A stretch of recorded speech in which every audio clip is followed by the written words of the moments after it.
Ẹ káàbọ̀ sí iléeṣẹ́ wa o, gbogbo ọmọ Yorùbá, ọ̀dẹ̀ ọdún bí, ṣàlàáfíà la bá gbogbo lé. Yorùbá nation ní ọ̀nà àbáyọ o, bí wọ́n fẹ́ bí wọ́n kọ̀ Yorùbá nation ló lè ṣe. Lọ́wọ́ yìí ara nǹkan tá à ń sọ rèé o. Nílùú tó lọ́ba tó níjòyè, ṣé bí a ṣe fẹ́ máa bá lọ rèé? Ọlọ́run má jẹ́ kí ó dé ilẹ̀ Yorùbá. Àdúrà ni o, ṣùgbọ́n gbogbo ọmọ Yorùbá a nídìí láti sọjí ara wa, a nídìí láti pariwo wọn síta. Wọ́n ní pé ká má pariwo Yorùbá nation mọ́, ká má pariwo Yorùbá nation mọ́. Ṣùgbọ́n ṣé wọ́n ṣe nǹkan tó yẹ kí wọ́n ṣe ṣá? Ara nǹkan tá à ń sọ rèé o. Lọ́wọ́ yìí ó ti ṣẹlẹ̀.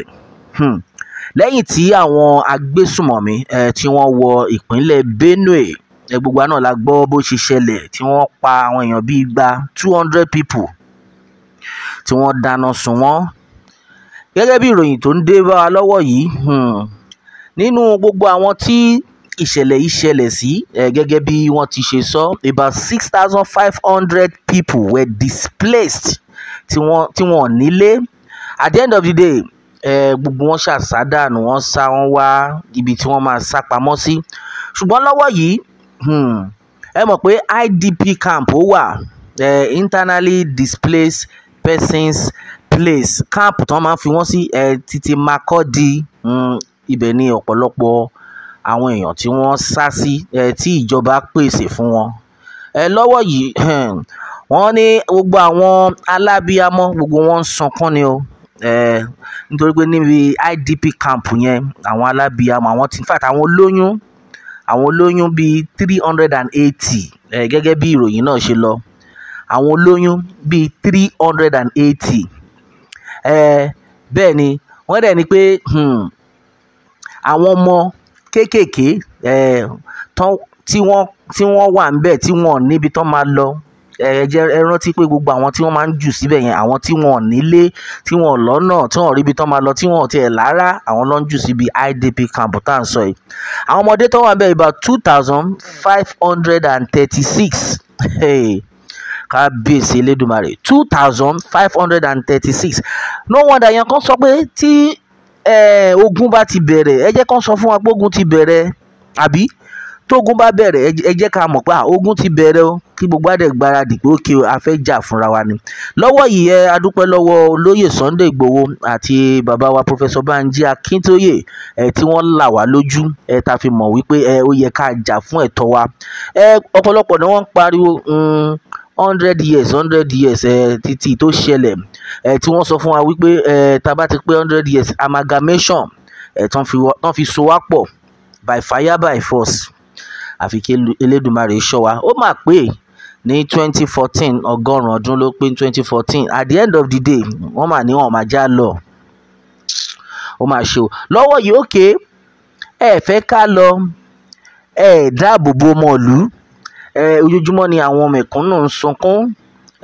Nǹkan tó jẹ gbogbo wọn lógún ní 2027 election. Ó mà ṣe o. Ó mà ṣe o. Ó tiẹ̀ ní máa nǹkan tó ń pariwo pé pé kí ló dé tọ́lọ́run ṣe ju òun sírú ìlú yìí. Ṣé God why? Well, àdáìní kò ní jẹ́ tiwa. Ó ti wá ṣẹlẹ̀ báyìí. Eléyìí tó ń lọ lọ́wọ́lọ́wọ́, tí àwọn Fúlàní tínú wọn dẹ̀ ń dùn. About 380 pregnant women and 2,536 àwọn ọmọdé, gbogbo wọn níbi tí wọ́n kó wọn sí, wọ́n tẹ̀ ní pé wọn ò tiẹ̀ gbádùn ara wọn bẹ̀. Èrò ti pọ̀ ju compound gan lọ. Elédùmarè ló ń ṣọ́ wọn níbẹ̀ yẹn. Ní ìpínlẹ̀ Makurdi ni gbogbo eléyìí ti ń ṣẹlẹ̀. Now wọ́n ní nínú àwọn obìnrin tí àwọn aláboyún tí wọ́n kó ọbẹ̀, about 380 aláboyún, wọ́n ní pé about 15 of them wọ́n ti bímọ sínú káàmpù yẹn. Ó mà ṣe o. Ó wá ku àwọn tó kù. Wọ́n dẹ̀ ní pé wọ́n expect àwọn kan tó tún máa bímọ ní ọ̀sẹ̀ tó ń bọ̀ nínú bẹ̀. Wọ́n ní pé ṣùgbọ́n ariwo ẹkún, pé gbogbo ara ro wọ́n, pé in fact àfi k'Ọlọ́run máa ṣọ́ wa ni. Ẹ̀yin ọmọ Yorùbá, ṣé ti rí ìdí tá fi ń pariwo pé ká gba orílẹ̀-èdè wa? bẹ́ẹ̀ ni bí wọ́n fẹ́ o bí wọ́n kọ̀ orílẹ̀-èdè Yorùbá ní láti dúró nítorí pé Ọlọ́run fúnra ẹ̀ ó lọ́wọ́ sí i. Bẹ́ẹ̀ ni Elédùmarè lọ́wọ́ sí i, àfi kí Elédùmarè máa ṣàánú wa ni. Now gẹ́gẹ́ bí wọ́n ti ṣe kọ́ èdè Gẹ̀ẹ́sì ni wọ́n fi kọ́, ẹ jẹ́ n kà á fún yín kẹ́yìn náà máa rí bó ṣe ń lọ. Wọ́n ní tears in Benue, 380 pregnant women, 2,536 children. 2,536 children seek shelter after Yelewata massacre. Benue State is in mourning following the gruesome attack on Yelewata community by suspected herdsmen, which has forced thousands of residents into internally displaced person IDP camp in Makurdi. The Benue State Emergency Management Agency SEMA has revealed heartbreaking figures from the camp situated at Makurdi International Market. Ẹ̀wọ̀n náà ni ẹ ti gbọ́ yẹn.